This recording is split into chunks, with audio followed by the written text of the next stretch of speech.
Donc, c'est pas vous expliquer, on m'a demandé de faire un témoignage en 5 minutes, donc c'est un peu une mise en écho de tout ce qu'on a entendu ce matin par rapport à ce qu'est le CIRAD. Donc, je remercie les organisateurs de cette invitation. Le CIRAD intervient principalement dans les milieux tropicaux, dans les pays en développement, mais également dans les DOM. Donc, nos 800 chercheurs sont principalement sur des terrains qui ne sont pas les terrains français métropolitains.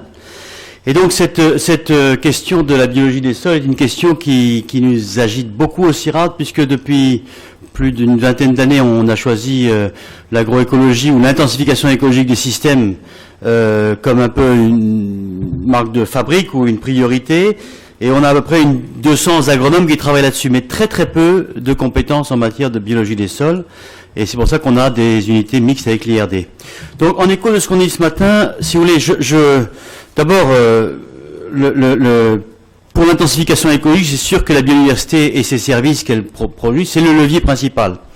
Mais les agriculteurs du Sud, comme ceux du Nord d'ailleurs, ils pilotent surtout la biodiversité aérienne, végétale, animale, bactérienne, mais très peu la biologie du sol. Ils la connaissent pas. Sauf peut-être par effet induit des combinaisons de biodiversité aérienne. Ce qu'on ne connaît pas, on ne peut pas le piloter. Ça, c'est la première chose. La deuxième chose, c'est que moi-même, j'ai pas souvenir dans ma formation d'ingénieur agronome d'avoir eu le moindre cours de biologie des sols. Par contre, beaucoup sur la physique, sur la chimie. Et in fine, il faut se rappeler quand même que la science, pendant 80 ans, a beaucoup insisté sur la fertilité chimique et physique et très peu sur la biologie des sols. Quand on parle de biologie des sols, c'est pour parler de parasites ou de parasites telluriques, mais pas tellement de fertilité. Aujourd'hui, on est vraiment dans une nouvelle approche et on a vu ce matin des questions passionnantes qui s'ouvrent par rapport à ça. Alors, deux messages que je voudrais poser par rapport aux agricultures du Sud et qui font un peu écho à ce qu'on a entendu ce matin.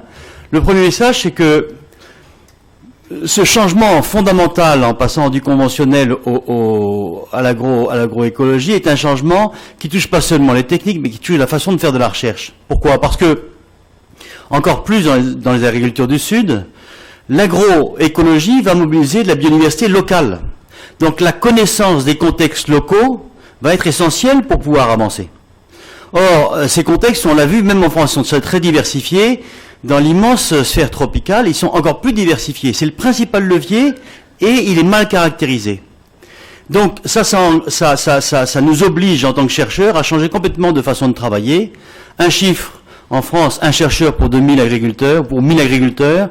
En Côte d'Ivoire, un chercheur pour 100 000 agriculteurs. Donc on est passé d'une science prescriptive qui donne un système de culture à mettre en œuvre par les agriculteurs à une science qui ne peut compter que sur l'innovation des producteurs.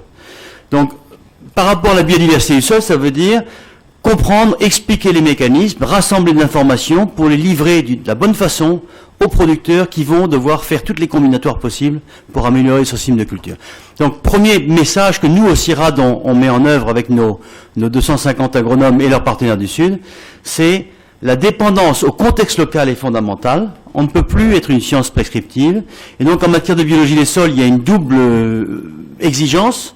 D'abord, mieux comprendre les mécanismes à l'œuvre, les mécanismes fondamentaux, sans exclure des innovations de rupture, mais globalement, les innovations viendront plutôt de l'incrémental. Et deux, remettre le producteur au centre des systèmes d'innovation, ça veut dire avoir une autre relation avec le détenteur de celui qui connaît le mieux son contexte local, qui est le producteur. Donc ça, c'est le premier point qui, pour nous, est essentiel. Et ça pose un problème qui est pratiquement, on peut dire, sans solution. Jamais on n'arrivera à une connaissance aussi fine de ce qui a été présenté ce matin dans la diversité des contextes tropicaux où on intervient. Donc on va devoir faire des cotes probablement mal taillées en termes de recherche, de connaissances. Deuxième et dernier message que j'aimerais apporter à l'Assemblée, c'est que le sol, comme Jean-Charles Munch l'a dit ce matin, le sol est probablement le seul actif tangible des producteurs du Sud. Vous savez, sur les 600 millions d'exploitations dans le monde, il y en a pratiquement 250 millions qui n'utilisent pas d'engrais. Ces 250 millions, qu'est-ce qu'ils ont en main? Ils ont probablement très peu d'accès au marché, pas de capital monétaire, ils ont le soleil, ils ont la pluie qui est gratuite, et les ressources naturelles qu'ils ont, c'est leur sol.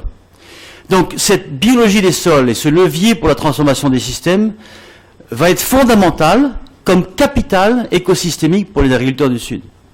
Et ça renvoie pas seulement aux questions du foncier, de l'accès au foncier et du prix du foncier, ça renvoie à la capacité des agriculteurs de s'approprier le capital écosystémique des sols, qui est finalement le seul capital tangible qu'ils ont en main pour améliorer le système de production. Et ça, c'est fondamental dans deux directions. D'abord, pour se l'approprier, il faut le connaître, il faut le connaître, le documenter, etc. Et deuxièmement, il faut un statut du sol dans le foncier, pas seulement un statut de l'accès à la terre, à la ressource terre, comme support de culture, mais comme capital écosystémique pour transformer les systèmes. Voilà, donc en conclusion, pendant longtemps, en milieu tropical, on a fait des innovations un peu empiriques, semi-directes, 200 millions d'hectares, semis sous couverture vive, avec comme seul principe l'augmentation de la biomasse pour alimenter les grands cycles. Quand on voit tout ce qui a été dit ce matin, toutes les pistes et toutes les portes qui s'ouvrent par rapport à ces connaissances qui pourraient déclencher des améliorations des systèmes, on se dit qu'il faudrait plus, et d'ailleurs on l'a vu avec LSTM, sur des choses qu'on mène ensemble avec l'IRD, sur des systèmes tropicaux, ou avec Ecosol, etc. On se rend compte qu'on a besoin d'une science extrêmement finalisée sur les systèmes dans lesquels on intervient, mais qui en même temps se contextualise par rapport au local. Donc pratiquement équation sans solution, je suis désolé. Mais beaucoup d'ouverture, de questions passionnantes. Merci.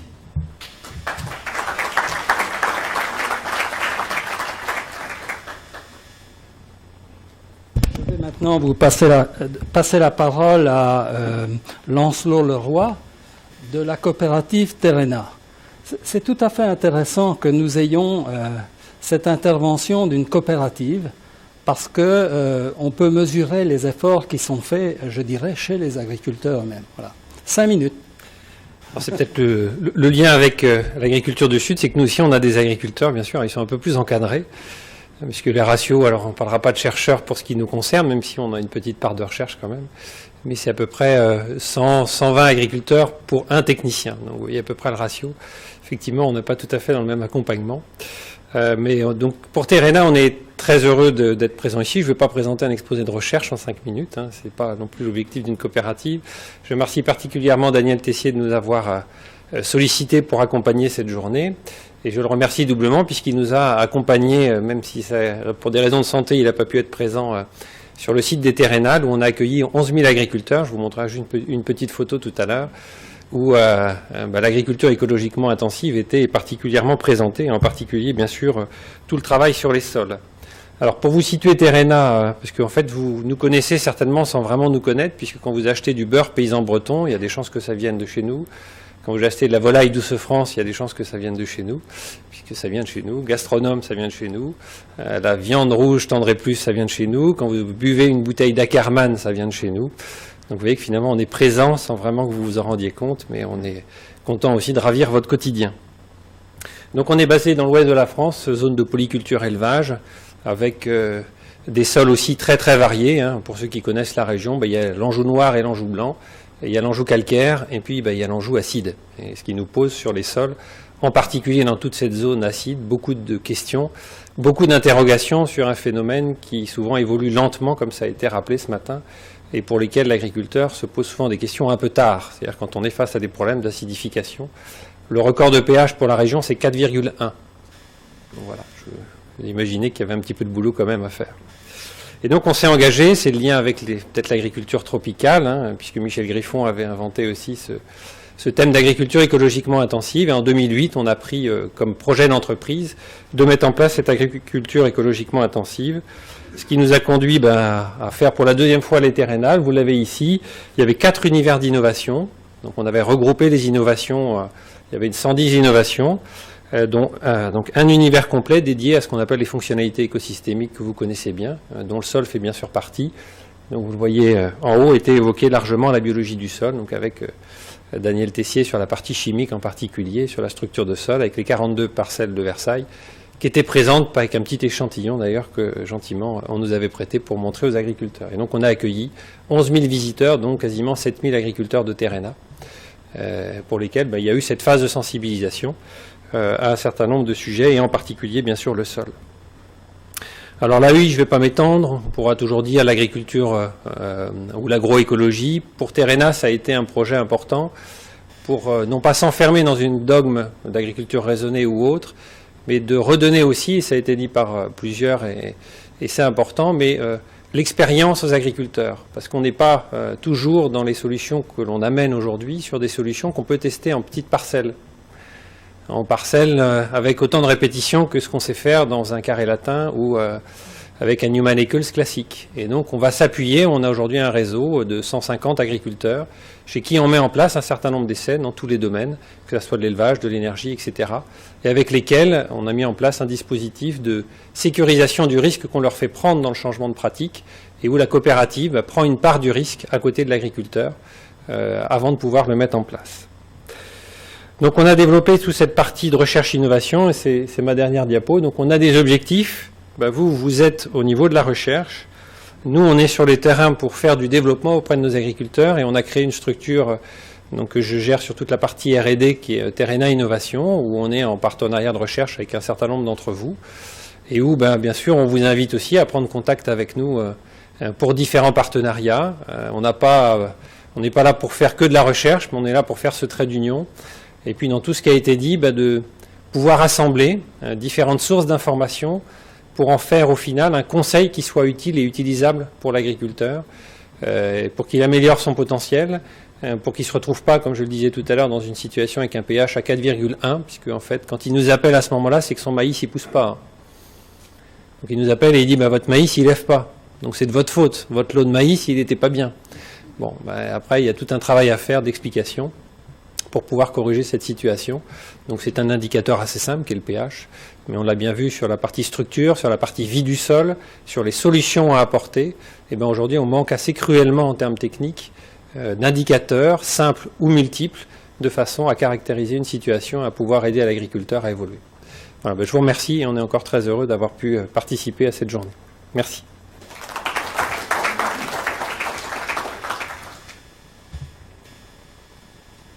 Bon, et maintenant, Philippe Éveillard va nous dire quelques mots aussi. J'ai pas de slide, ça ira plus vite. Comme j'ai déjà eu l'occasion de me présenter ce matin, je voudrais dire que nous sommes très heureux de l'initiative de l'Académie d'organiser cette journée sur le sol. L'année internationale du sol, il faut le rappeler, c'est le premier grand événement sur le sol ici au ministère de l'Agriculture, donc c'est à cela que nous avons souhaité nous associer. Donc l'UNIFA, Union des industries de la fertilisation, regroupe 50 adhérents. Je suis d'ailleurs très heureux de saluer mon président qui est dans la salle et puis quelques autres adhérents également. C'est un syndicat professionnel, donc c'est les cotisations de nos adhérents qui nous permettent de fonctionner, qui regroupe des producteurs d'engrais, d'amendements, et puis au sens large, les matières fertilisantes, c'est-à-dire tout ce qui permet d'améliorer la nutrition des plantes et d'améliorer la croissance des plantes. Et à ce titre, les biostimulants, les micro-organismes dont on a parlé un peu ce matin en font partie et doivent obtenir des autorisations de mise sur le marché, d'ailleurs, en tant que matière fertilisante. Voilà, donc c'est un secteur qui a aussi une recherche-développement assez active, comme je l'ai dit ce matin, sur des axes sol, amélioration de la fertilité du sol, donc assez traditionnel, je dirais, sur les facteurs physico-chimiques, en particulier pH, d'amélioration du sol, mais aussi plantes, avec notamment toutes ces possibilités que nous apportent les micro-organismes et leur compréhension. Alors, je voudrais dire à ce sujet, parce que ça a été évoqué ce matin, qu'il y a beaucoup de produits proposés sur le marché et pas toujours sérieusement. On a un système français d'autorisation de mise sur le marché, donc aucune matière fertilisante ne peut être utilisée sans y avoir été autorisée, et qui fonctionne. Et à partir du 1er juillet, c'est l'ANSES, donc l'Agence de sécurité alimentaire et sanitaire, qui sera entièrement responsable de ce processus. Les dossiers sont tout à fait complets. Ils évaluent l'innocuité des matières fertilisantes apportées. Donc ça répond aussi à l'objection, la question qui est plutôt pas une objective, qui est une question normale. Quel est l'effet, par exemple, d'une préparation microbienne qu'on met dans le sol à terme de 3 mois, 6 mois? Le dossier doit comporter des éléments là-dessus. Et puis on insiste beaucoup, et le système français le prévoit, d'avoir une mesure d'efficacité au champ. C'est-à-dire que les produits qui soient proposés aient démontré aussi que dans les conditions d'emploi préconisées à l'agriculteur, ça apporte quelque chose de supplémentaire. Pas forcément du rendement, des aspects de nutrition peuvent être aussi qualitativement, puisque si on améliore la nutrition, par exemple en phosphore, c'est peut-être qu'on aura moins besoin d'engrais, donc il y a un intérêt à la fois économique et pour le sol à ce type de solution. Voilà, l'UNIFA vient d'ailleurs de décider la création d'un groupe de travail biostimulant, parce que nous avons des adhérents spécialisés dans ce champ-là, mais d'autres qui sont en engrais ou en amendement classique, qui souhaitent compléter leurs produits par des solutions un peu innovantes dans ce domaine-là, et avec un objectif de crédibiliser ce marché, de le développer sur des bases saines et respectant la réglementation. Voilà, mais sans oublier que la première façon d'améliorer l'activité biologique du sol, c'est de fournir du carbone, des résidus de culture, des matières organiques au sol. C'est aussi d'établir un habitat favorable, comme ça a été dit ce matin, donc des conditions physico-chimiques, un pH qui soit favorable, par exemple, une structure, bien évidemment, tout ça a été développé ce matin, et donc la base reste quand même les conditions physico-chimiques que l'on va créer pour cette activité biologique, avant même de se poser la question, est-ce qu'en rajoutant telle ou telle souche, on améliore la fonction ? C'est un peu ce qu'on a voulu rappeler dans ces petites fiches qui étaient distribuées ce matin. Ce sont des fiches que nous avons développées pour répondre à de nombreux sujets autour de la nutrition des plantes et des sols, avec une intention de fournir aux agriculteurs des éléments un peu synthétiques, digérés. Voilà. Donc c'est sans prétention, mais je vous en recommande la lecture toutefois. Voilà. Merci à l'Académie encore pour cette journée, et je repasse la parole à Daniel.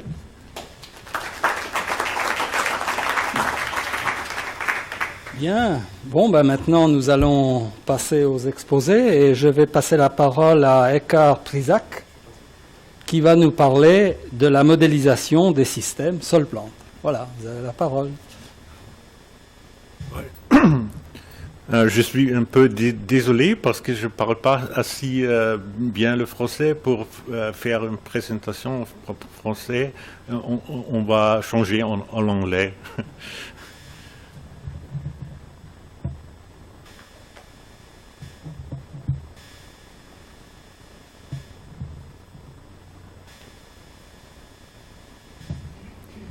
So we will have a short introduction to the modeling of soil plant systems, and the base of our system is the model system ExpertN, and I will explain how this typical agroecosystem model was developed, mainly to optimize nitrogen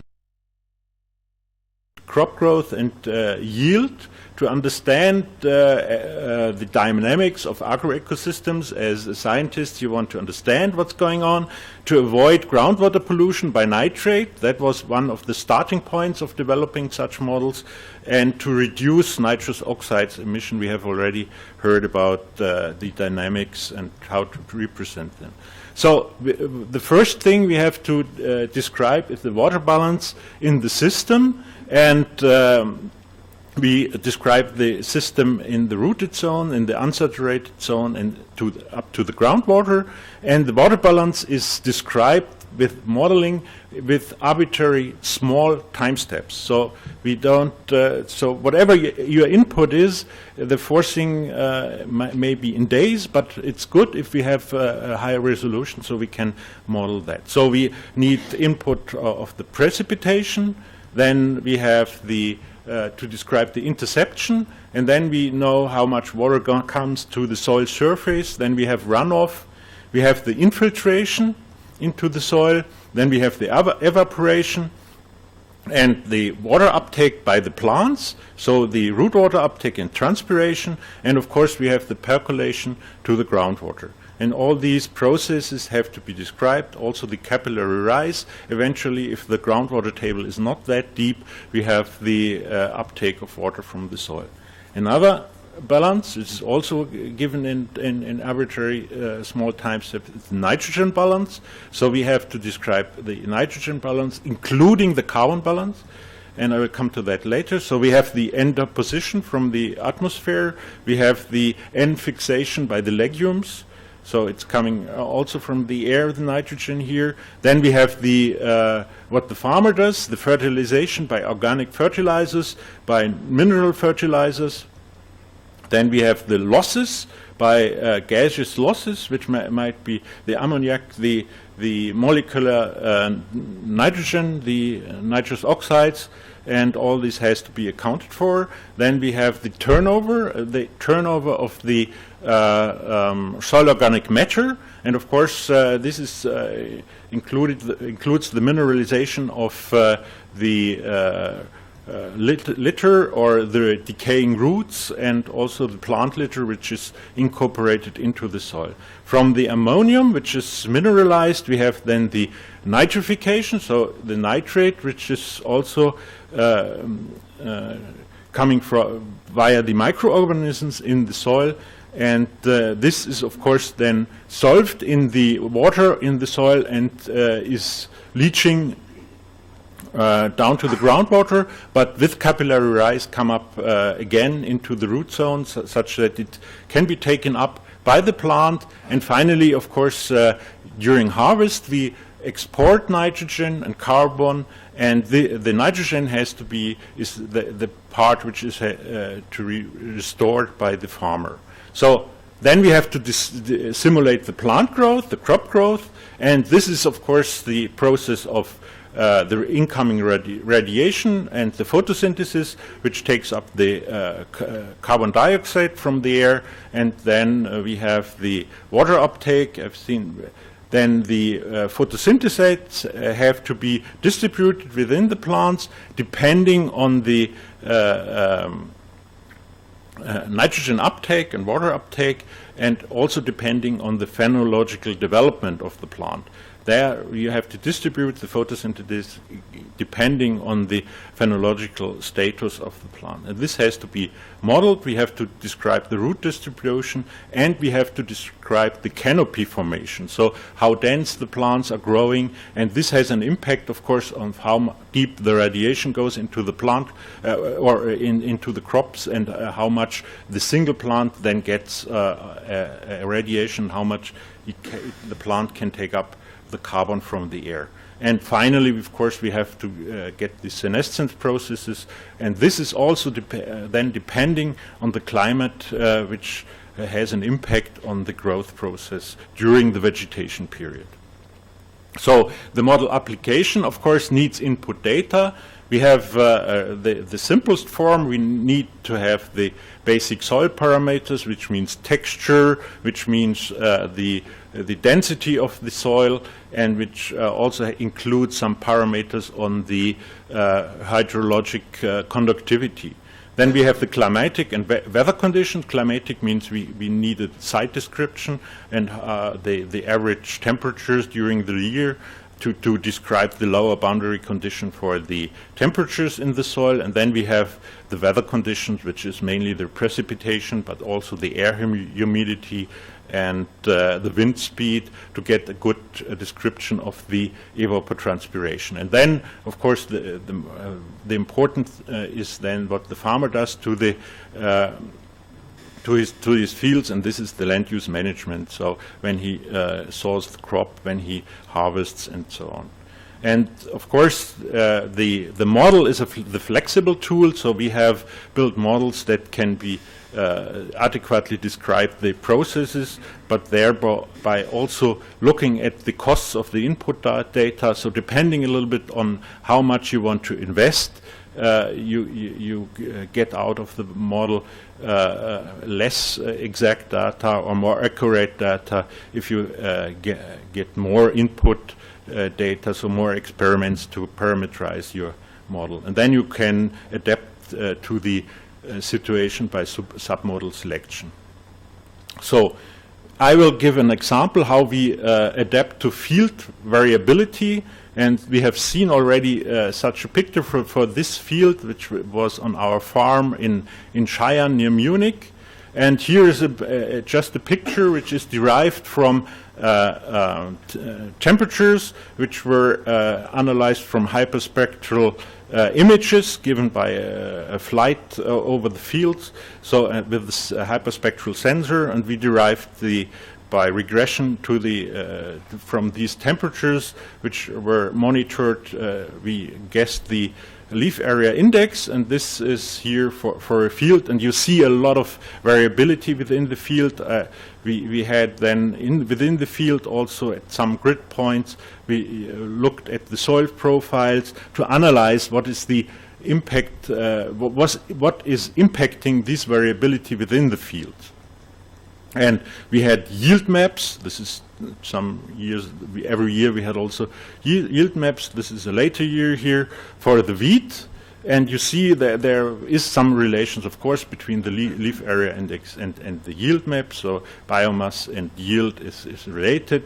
And we also have done further analysis. So we had the leaf area index, then we had the leaf area index I've shown already from hyperspectral data. Then we have here the digital elevation model, which gives you the relief. Then we have radar data from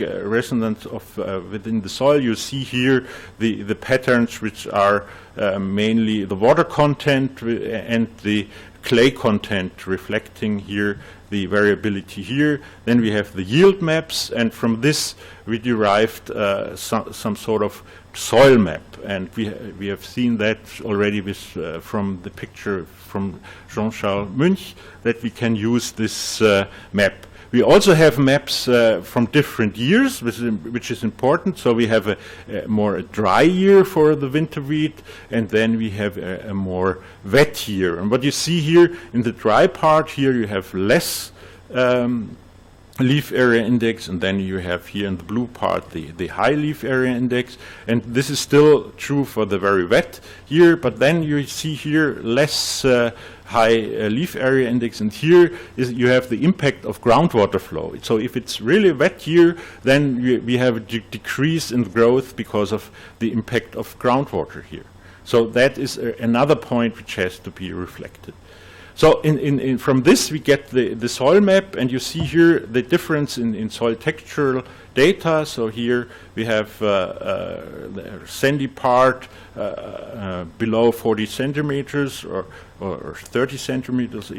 Here we have a more homogeneous part, and here it's going to be more clay. Here is the groundwater impacted soil, and here we have again a similar soil distribution like that, but with a more in the deeper part, even still some silty contents in the profile. And then we use this data to describe the water flow.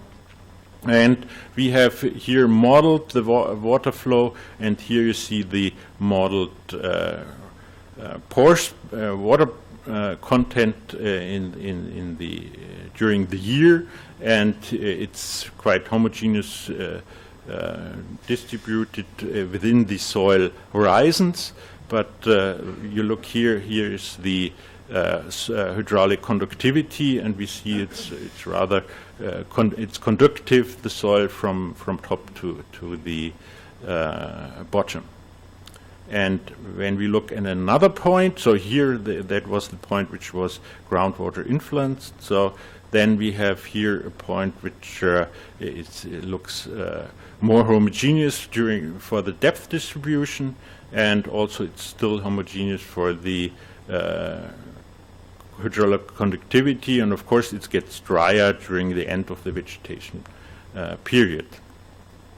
And then we have this point where we have the different soil profile, where we have the sandy part after 30 centimeters, so a little bit below the plowing depth. We have here the sandy part, and you see here it develops when it gets drier and the crop is taking out the water. We have a capillary barrier here, and after some time here in the summer, you have no infiltration into the sandy parts. There's no water flow, and the only water the crop can have is here from the upper layers. So we tried to model the crop growth, and what you see here is the water uptake related to the crop growth, because the space where the root is growing is getting deeper, and the water is then taken up also from deeper layers, but not very much. So most of the water is taken up from the upper layers, and you see already here it's getting drier. Now here is the most uptake, and then it gets drier later, and we have less uptake of water. And here where we have the driest part, it gets less water from here, and here later on it's not taking up water. But the thing is that here you see the plant growth is very similar. So the root grows in all of these compartments. We have the same root growth. So what we did not consider in the model here is the interaction between the root and the soil. So we assume here that there is not much interaction. And that turned out to be the key parameter which we missed in our simulations. So we couldn't describe really the variability of the field crop by using the soil properties without reflecting the soil root soil interaction or plant soil interaction. And then we analyzed this, and we could see here that the rooting depth between this point where it was growing quite well and then the point where it's not as well growing, we had different root distribution. And it turned out that the plants were growing only in the upper 30 centimeters in this point, and they were not growing deeper, and also the plant height was lower, and that gave later on also lower yield. So we had to analyze all the variability. We had really to go out into the field and look for the roots and the part of the plant which is often forgotten, but here it was the most decisive part to understand the growing of the crop. And we could finally develop a new model for the root growth, and so that this upper part is more or less the loess layer, which have, and there we assumed that most of the crops is growing in the loess part, and if the loess part or the silty part is going deeper in the profile, we have deeper growth of the plants as well. And then we looked at the measured versus the simulated crop yields during 6 years, and you see we could improve with our new root model here the regression considerably, and it looks much finer in this way. And we have also analyzed for the 6 years the yields, and the mean yields here in tons per hectare. And what you see is the model efficiency with the new road model. It was quite satisfactory, but with the old model we couldn't really describe the growth. So here we have negative values, which means that we are not much better than if you just take the average numbers. And if we are here getting here nearer to the one value, and then you can say that the model really gets the variability of the growth. And what we have also learned, that having this knowledge of the soil layer, the deep depth of the soil layer related to the depth of the root, that is explaining the crop growth in our whole region here, where we have the quaternary layer, which is the loess layer about in the tertiary hills of Bavaria, and we had the relation from the relief data. So for the digital elevation model, we could derive parameters which are then giving us the information of how deep the loess layer is, and in this way we could have an estimate of the rooting depth of our crops, which then explained here the variability in a higher scale. And I just conclude, we had the new root model that included the estimation of the root distribution and also under stress conditions. If it's getting drier, we could show that for maize and wheat, and We have to know the description of the root interaction with the soil to understand the variability also at the broader scale in our landscape. And this turned out to be important, and just to thank you for your attention. And I say, don't forget the soil. If you look for your yields, don't forget the plants. If you look for the soil structures, and of course care about the microbes and all the fauna behind, because that gives you then the nutrition for the plants and all what the fertility of the soil makes. Thank you very much for your attention. Merci beaucoup. Nous allons passer maintenant la parole à Claire Chenu. Je voulais simplement dire la chose suivante, c'est que Claire a été nommée ambassadrice de l'année internationale des sols par la FAO. Merci. Et donc, oui, ça mérite applaudissements, voilà. Merci. Alors Claire, 15 minutes, hein 20 minutes. 20 minutes.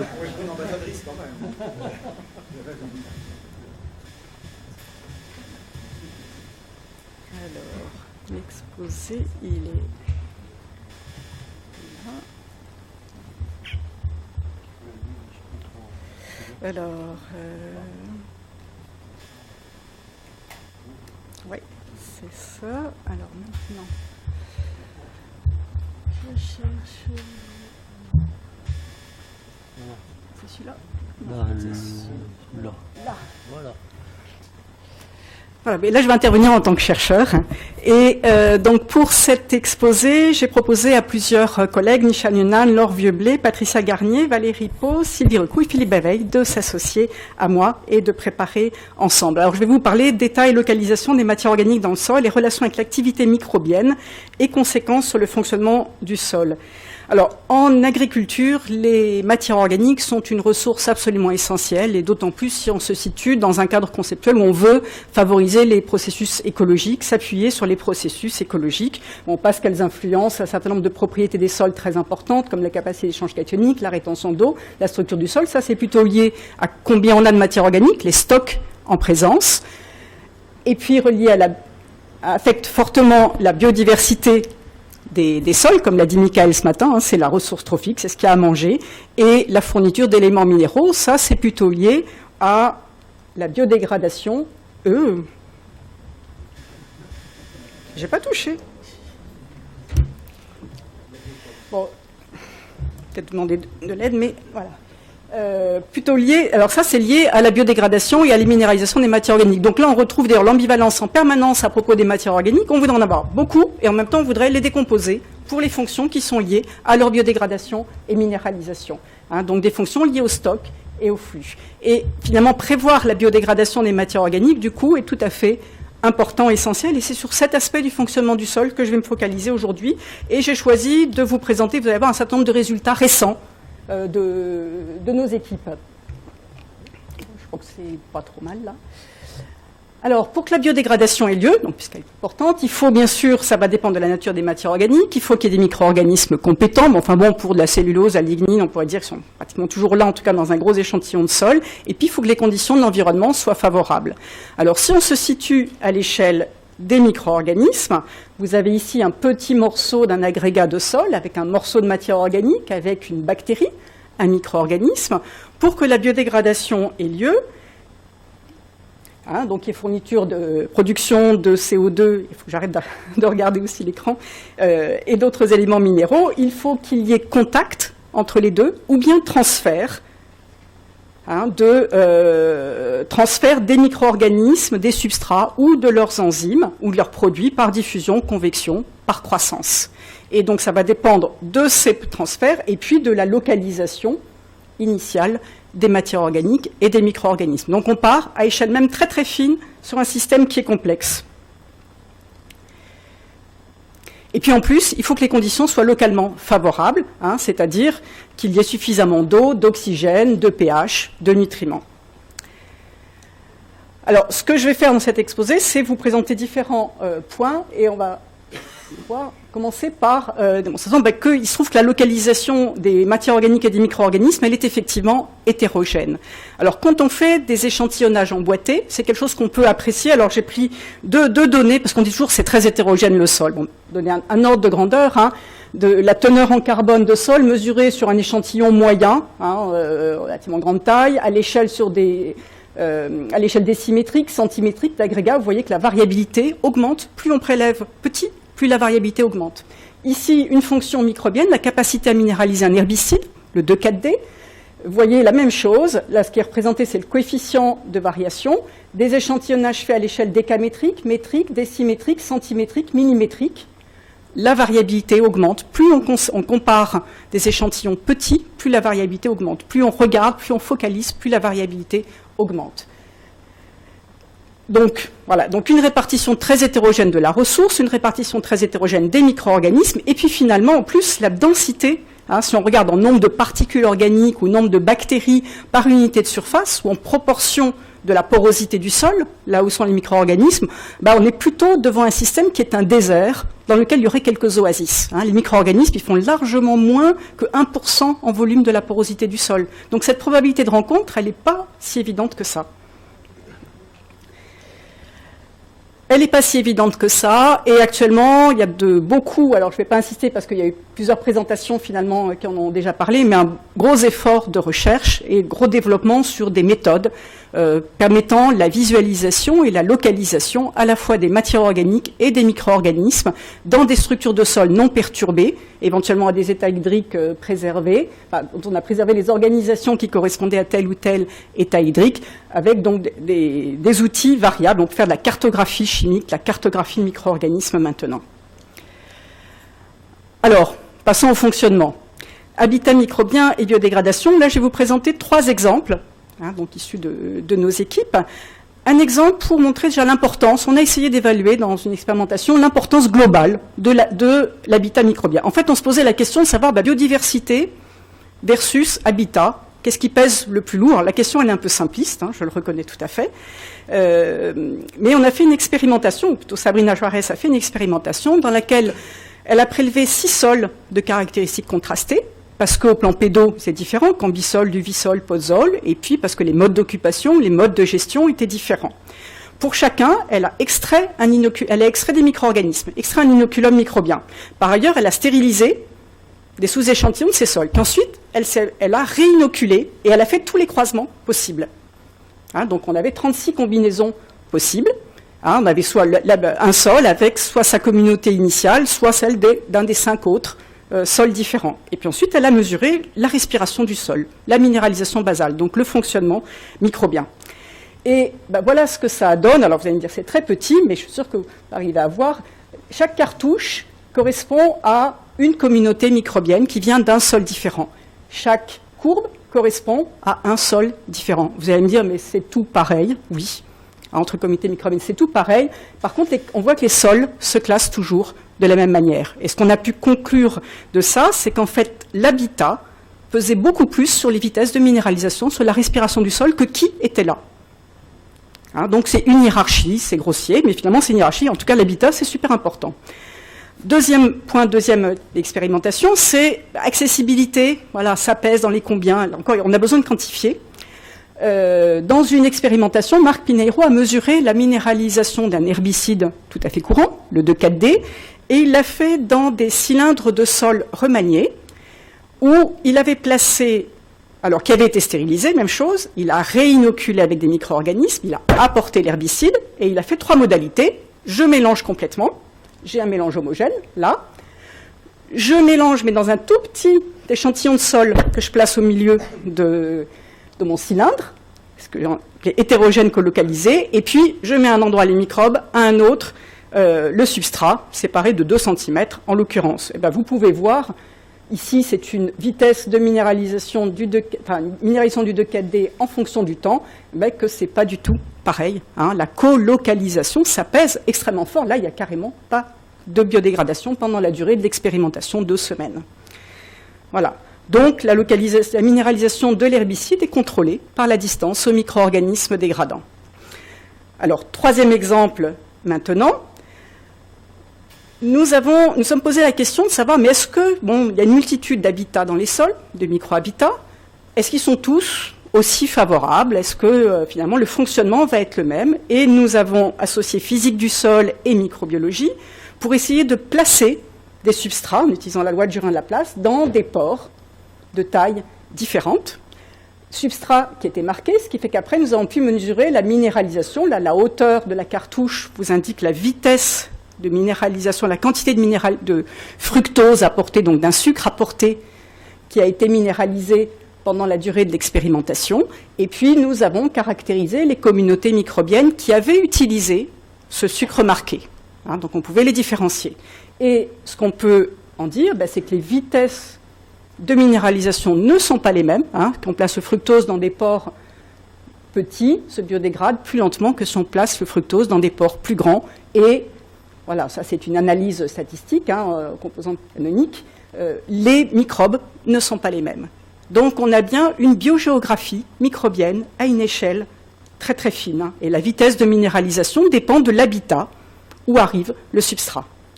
Donc finalement, avec mes 3 exemples, ce que j'ai voulu dire, c'est que l'habitat physique et physico-chimique, parce que le type de sol, c'est les deux, ça compte. Et ça compte au moins autant que la diversité, la structure des communautés microbiennes, pour une fonction telle que la respiration du sol. Que la distance, vraiment les questions d'accessibilité, quantitativement, ça a du poids, et que tous les habitats sont différents, ne sont pas aussi favorables. Il y a une biogéographie microbienne. Alors cette complexité des processus, bien sûr, on a envie, pour la comprendre, on en arrive assez naturellement à utiliser la modélisation, de façon à pouvoir coupler du physique, du chimique, du biologique à différentes échelles de temps. Et donc, la modélisation. Et puis, par ailleurs, donc je vais vous montrer des résultats, un exemple, même 2 peut-être, de modélisation. Et puis par ailleurs, on fait le constat actuellement dans la communauté scientifique que les approches de modélisation actuelles de la dynamique des matières organiques, elles sont basées sur des approches très boîte noire. Ces questions de localisation, d'accessibilité, d'hétérogénéité de la structure du sol, on ne les prend pas du tout en compte. On ne sait pas les décrire, on ne sait pas les incorporer. Donc ça, les prendre en compte, ça requiert de développer carrément une nouvelle génération de modèles. Alors je vais vous en présenter un qui s'appelle Mosaïque, un joli nom. Et ce sont des modèles qui sont, alors ça, je pense que c'est assez relié finalement à l'exposé qu'a présenté Hans-Jürgen Vogel, enfin en tout cas les matériaux, ce dont on a besoin comme données d'entrée est assez similaire. L'idée, c'est de représenter de manière explicite la structure du sol, l'eau, l'air, les micro-organismes, les substrats. Complètement déterministe. On part donc, dans cet exemple, d'images de tomographie, de microtomographie au rayon X, dont on extrait des images de la porosité du sol. Et là où la collaboration a été faite avec un mathématicien, c'est qu'ensuite on représente la porosité du sol par un ensemble de sphères. Imaginez une porosité complexe, et vous essayez de caser cette salle, c'est une porosité simple. On essaie de caser, de la décrire avec un ensemble de sphères les plus grosses possibles et avec le moins de sphères possible. Donc on décrit la porosité avec un ensemble de sphères, et chaque sphère est considérée comme une unité biologique. Alors, il y a des transferts, donc on a un modèle qui est spatialement structuré, il y a des transferts possibles par diffusion entre ces différentes cellules biologiques, ces différentes sphères. Et au sein de chacune de ces cellules, on fait tourner un modèle biologique. Ce qui fait qu'on peut finalement reproduire une cinétique de minéralisation et la comparer à une cinétique de minéralisation expérimentale. Donc, vraiment une nouvelle génération de modèles parce que basée sur cette représentation explicite de la structure du sol. Alors, ça, c'est une catégorie de modèles. Il y en a qui sont basés plutôt sur des formalismes de type Lattice-Boltzmann, qui vont représenter le sol avec une espèce de grille où on va positionner les bactéries, les substrats.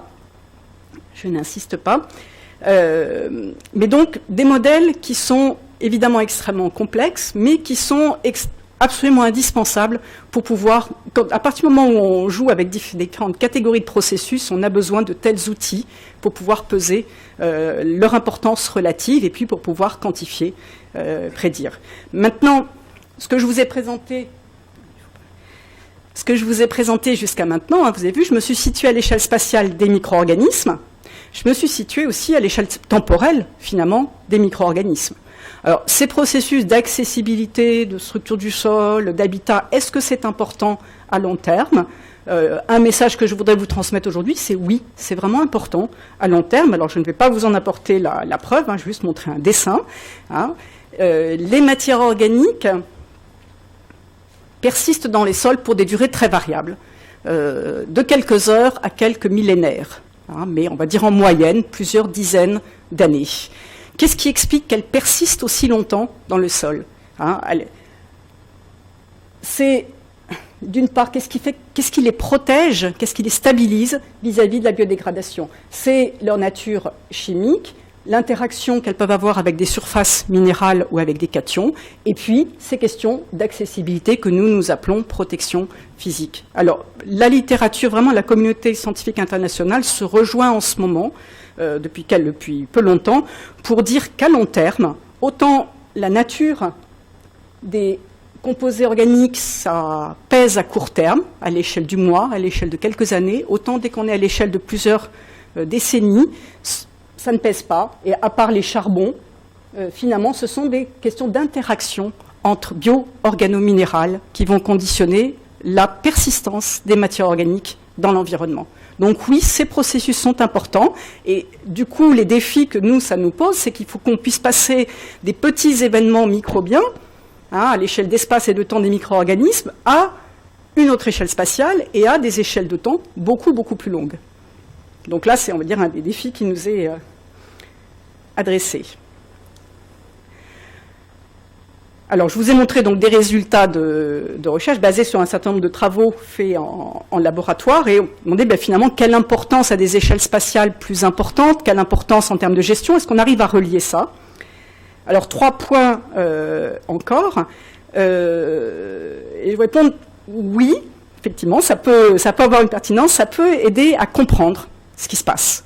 Comprendre, alors un exemple qui est un exemple qui fait l'objet de beaucoup de discussions en ce moment, c'est par exemple la question du stockage de carbone dans les systèmes de culture où on pratique du semi-direct.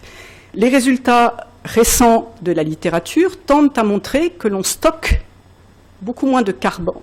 L'idée de départ était qu'on pensait qu'on stockait nettement plus de carbone dans les sols en semi-direct qu'en labour conventionnel. Les résultats récents de la littérature, basés sur des méta-analyses, hein, donc des comparaisons de travaux publiés, montrent qu'en fait, il faut vraiment revoir les idées qu'on avait à la baisse. Le stockage additionnel est beaucoup moins important que ce qu'on pensait. Alors, ici, un résultat, hein, ce qui est représenté donc après une sélection très, très rigoureuse des essais. Ce sont à chaque fois des paires d'essais labour semi-direct, des stocks de carbone jusqu'à 30 cm, enfin mesurés jusqu'à 30 cm de profondeur. Là, vous avez un axe temps, et puis une variation relative du stock en semi-direct, non labour donc, par rapport au stock en labour. Quand on est... Ah oui, les couleurs n'apparaissent pas, mais quand on est dans cette partie-là, il y a un stockage additionnel en semi-direct. Et vous voyez, il y a quelques situations où il y a un déstockage additionnel en semi-direct, et puis un certain nombre de situations où il n'y a pas de stockage additionnel. Et assez plus récemment que cette étude est parue une synthèse des essais, une synthèse des mesures faites sur l'essai de Boigneville, qui est un des plus anciens essais semi-directs au monde et qui est le plus ancien essai français. Hein, on est à 50 ans, montrant que à Boigneville, il n'y a pas de stockage additionnel. Voilà. Donc, et puis la première chose, donc ça stocke moins que ce qu'on pensait, et puis c'est affreux. Il y a une variabilité abominable. Et cette variabilité, très honnêtement, on ne la comprend pas. On ne la comprend pas. On commence à avoir des idées. Je ne sais pas, si ça se trouve, dans un an, je vous dirais que l'idée était fausse, que c'était pas bon, mais voilà. Donc, qu'est-ce qui pourrait expliquer... Oula, ça sort bizarre en couleur, Léo. Qu'est-ce qui peut expliquer qu'on stocke plus en semi-direct par rapport à du labour? D'une part, des conditions plus froides et plus humides dans le sol en semi-direct. D'autre part, un moindre renouvellement des agrégats du sol, donc une meilleure persistance des sites où la matière organique n'est pas accessible aux micro-organismes, hein, ça bouge moins souvent dans le temps. Et puis, d'autre part, une fourniture régulière de carbone par la litière à la surface du sol. Et donc, en système en semi-direct, il y a à la surface du sol un nouveau milieu qui se met en place avec une litière, une mulch, et puis une zone du sol qui est particulièrement influencée par la présence de cette litière au-dessus. Des travaux toujours de l'équipe de Bruno Marie, toujours Bassem Dimassi, ont montré qu'il y avait une influence du climat. Donc sur l'essai de Boigneville, ici vous avez une variation du stock en ordonnée en fonction d'un bilan hydrique. Ça a pu être fait étant donné la durée de l'essai, et apparemment, en année humide, ça ne stocke pas. Il n'y a pas de stockage additionnel. En année sèche, il y a un stockage additionnel. Il y aurait quelque chose à voir avec le climat. Et l'hypothèse qu'on peut faire, c'est que dans les années quand le climat est humide, d'une part, le mulch est suffisamment, il y a une continuité du film d'eau avec le sol sous-jacent, donc le mulch est suffisamment humide pour que les micro-organismes puissent décomposer rapidement le mulch, et donc finalement le carbone, il fait ça et ça, il ne rentre même pas dans le sol, il est décomposé avant de pouvoir rentrer dans le sol. Et puis autre chose, c'est que pour décomposer des résidus végétaux, bien souvent il faut de l'azote. L'azote, il vient du sol. Si vous avez une continuité des films d'eau, il peut y avoir diffusion de l'azote depuis cette zone de détritusphère sous-jacente jusqu'au mulch, et donc permettre, là encore, la minéralisation du mulch. Donc vous voyez des interactions complexes, décomposition, fonctionnement biologique, fonctionnement physique, diffusion, précipitation, percolation, et hétérogénéité spatiale du sol, habitat, des micro-organismes et des macro-organismes, bien sûr. Voilà, donc un exemple de, oui, peut-être que ça peut fournir des éléments d'explication.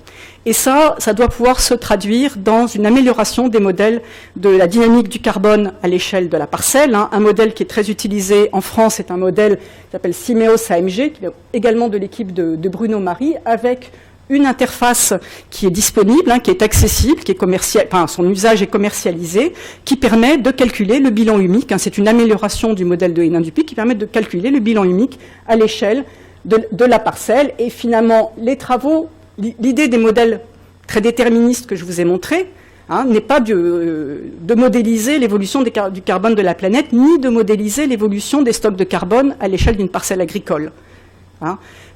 L'idée de ces modèles, c'est de nous fournir, de nous dire comment est-ce qu'on pourrait, dans des modèles comme Simeos, comment est-ce qu'on pourrait mieux décrire l'effet du travail du sol, comment est-ce qu'on pourrait mieux décrire l'effet du type de sol. Donc le changement d'échelle, on le voit comme ça. On ne le voit pas en faisant une espèce d'usine de modèles abominables extrêmement complexes, on le voit essayer de repérer quelles sont les variables du sol qu'on pourrait utiliser dans des modèles, on va dire type boîte noire, plus classiques, qui fonctionnent, qui sont utilisés, qui sont tout à fait pragmatiques pour prévoir la dynamique du carbone et évidemment celle de l'azote. Alors ça, je vais peut-être passer.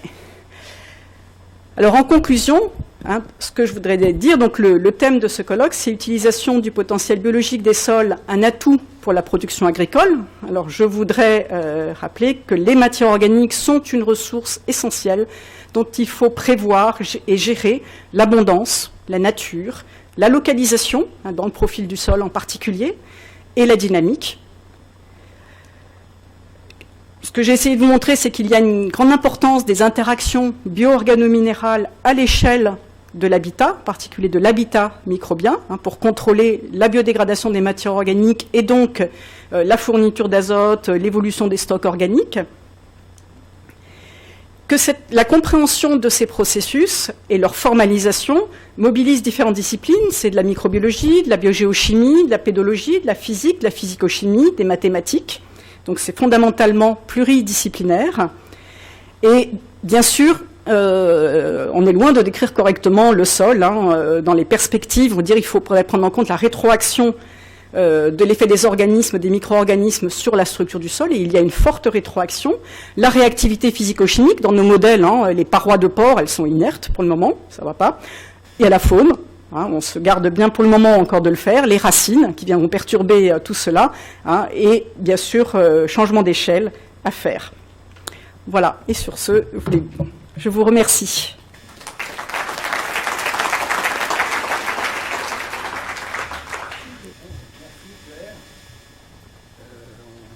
Un peu de temps. Non, non, 19 minutes. 19 minutes. Alors, On va donc passer à l'exposé. Un peu plus que 19. Oh, pas bien. Sylvie Recou va nous parler des contrôles et couplages des cycles du carbone et de l'azote dans les systèmes sol-plan. Attendez, on aura fait un peu le tour de la question, le tour de la plante, de la minéralisation. Alors, vous avez 2 minutes. Avec le premier fichier qui va être, si vous classez par date.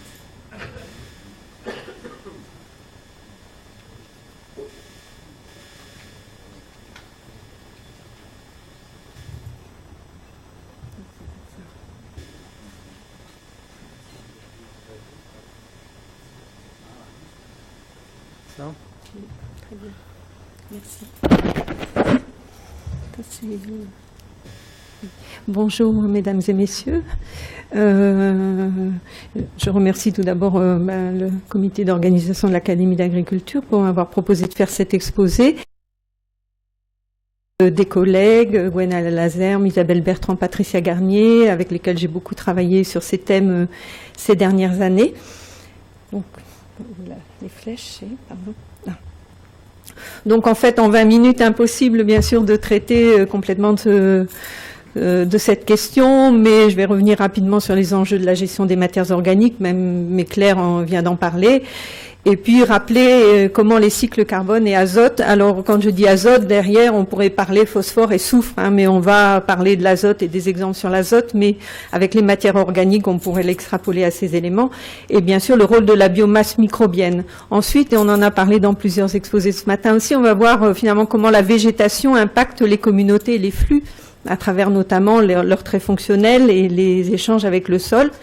Et puis, ce que tout le monde se dit, est-ce que la composition des communautés a de l'importance pour les flux et les stocks?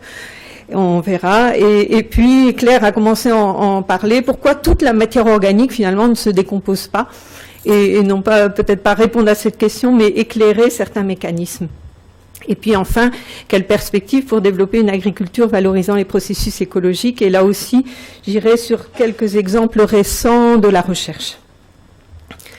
Donc bien sûr, les transformations du carbone et de l'azote, on vient de le voir, sont essentielles, et ce matin aussi on l'a vu, et essentiellement microbiologiques, car les matières organiques sont les ressources trophiques des micro-organismes. Ces micro-organismes sont au centre de nombreux services écosystémiques, je vais rapidement parce qu'on en a parlé, d'approvisionnement, de régulation, de support. Et puis leur gestion est questionnée et mobilisée beaucoup dans l'évolution des systèmes de culture, on l'a vu aussi dans la journée, notamment dans la réduction des impacts environnementaux liés à l'azote, dans le potentiel de séquestration du carbone par les sols.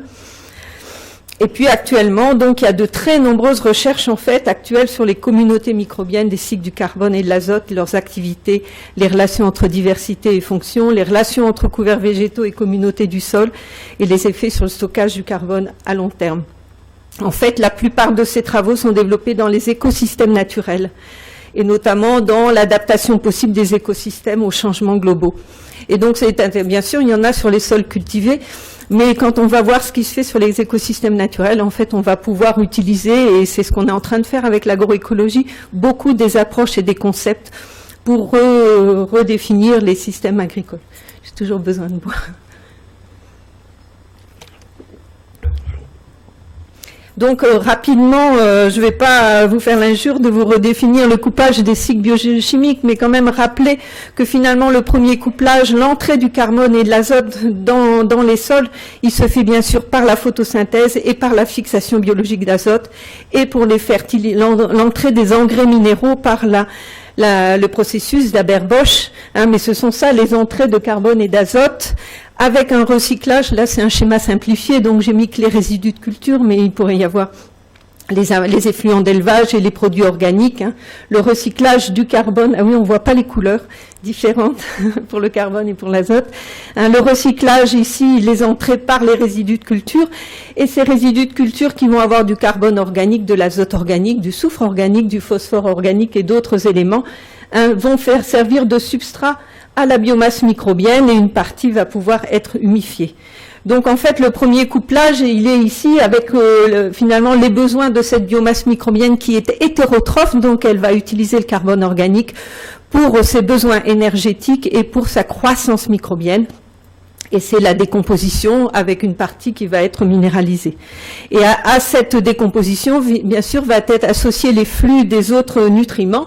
Donc ici, en vert, ça devrait être en vert, j'ai représenté l'azote, qui va être assimilé aussi par la biomasse microbienne et dont cet équilibre sur lequel viendra dépendra ce qu'on appelle l'organisation d'azote, qui est une assimilation microbienne, ou la minéralisation, qu'on appelle aussi dans le cycle de l'azote l'ammonification, et dont vont dépendre finalement les variations au cours du temps de l'azote minéral, ammonium et nitrate, qui eux-mêmes vont être nitrifiés, dénitrifiés par les micro-organismes et pouvoir conduire à des émissions de N2O ou N2.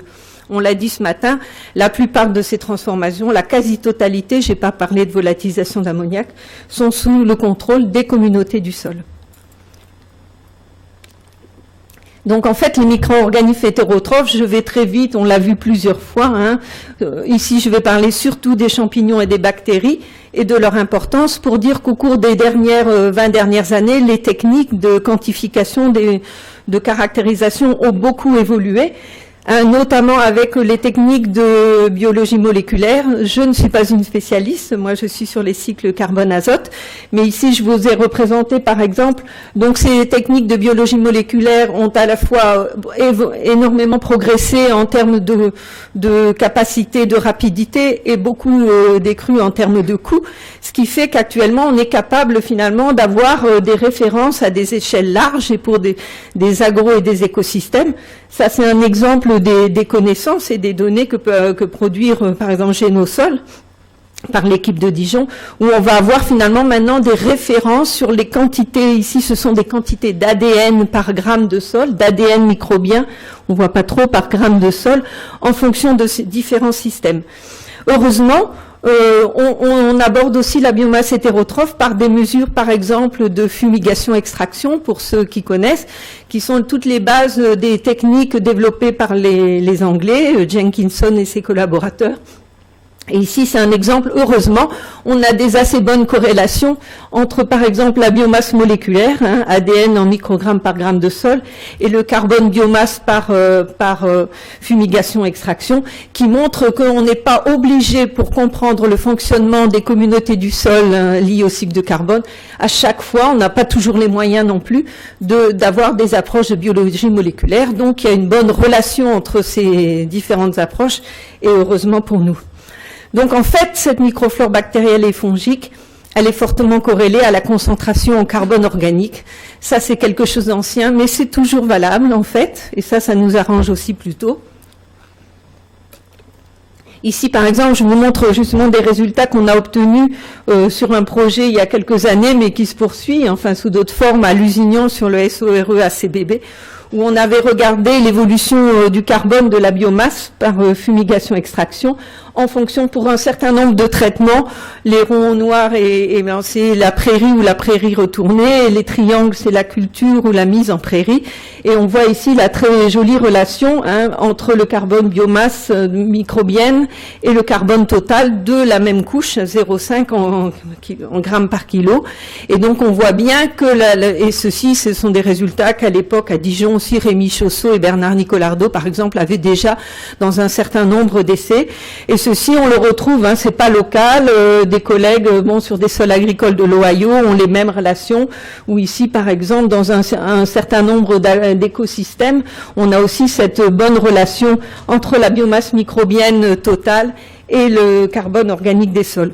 Donc ça nous donne quand même finalement des indicateurs de comment on va pouvoir interpréter des variations de biomasse en fonction finalement des flux et des stocks de carbone et d'azote.